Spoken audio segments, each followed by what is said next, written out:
Hello, Africa, from Cape to Cairo and from Mombasa to Abidjan in West Africa. Right.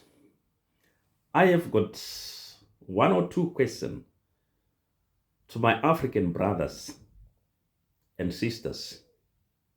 I'm actually referring to the politicians of Africa and those in offices of influence across the continent.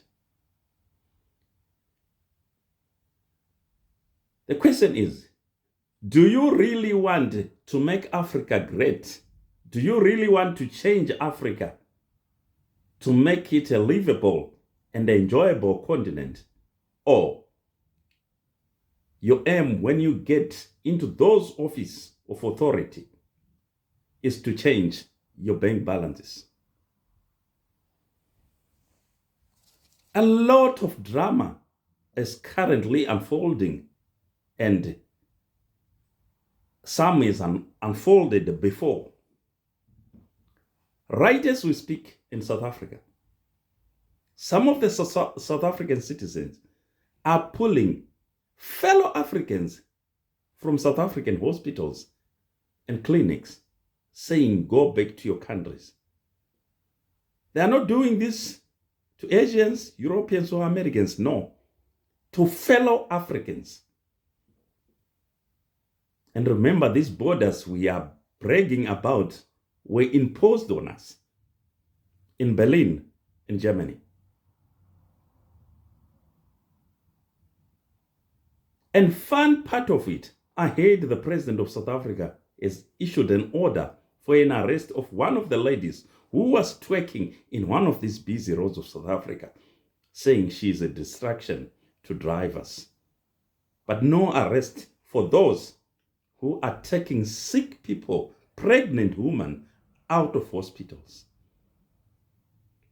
Do you really want to change Africa to be a better place, or you want to change your bank balances and make you rich? Is my question.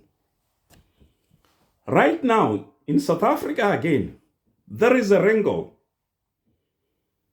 between the government of Zambia and the family of the late Edgar Chagwa Lungu. The family want him to be buried in South Africa. The Zambian government want him to be buried in Zambia. And the beef between the government and the family is they don't want the current president to preside over his burial. And all this hullabaloo, all these wrangles, it involves taxpayers' money. Zambian government, are there no pressing issues where you can channel that money? You are fighting this family in court. Are there no pressing issues where you can channel that money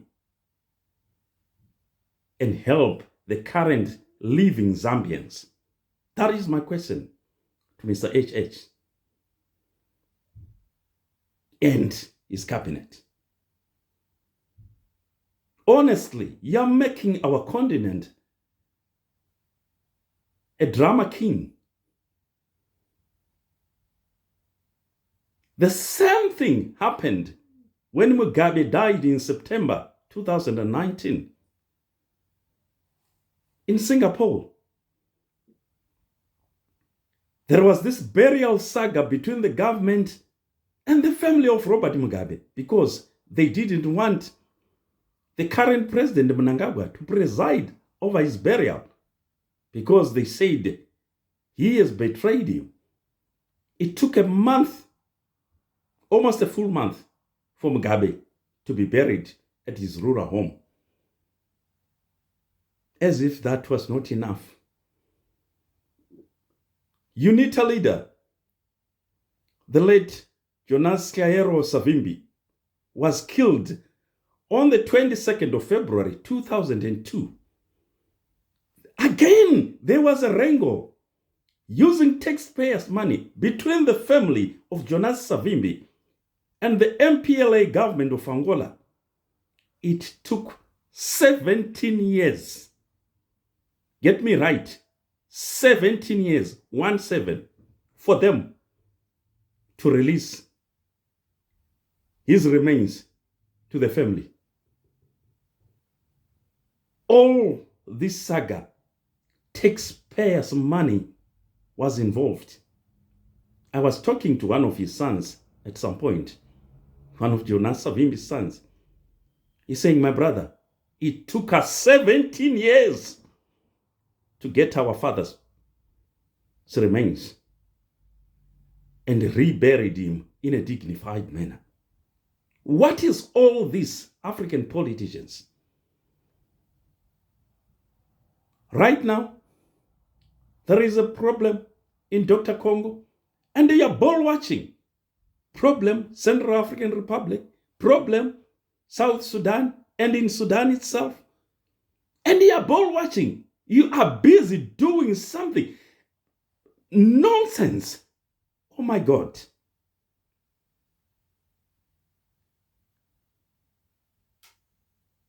I can't go on, but my questions remain the same. Do you really want to change Africa to be a better place for Africans? Or you want to change your bank balances? Because you are not building hospitals, you are treating outside Africa, dying outside Africa, but you want to be buried in Africa. So Africa is actually a burial ground for you. You need to pull up your socks. Honestly speaking. Anyway, I don't have much to say, but I need answers from you. This is the only continent when you see people at 90 or over 90 wanting to start new terms. What a shame.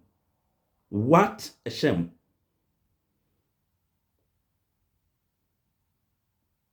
You need to grow up, African politicians. I thank you. May God bless Africa. Goodbye.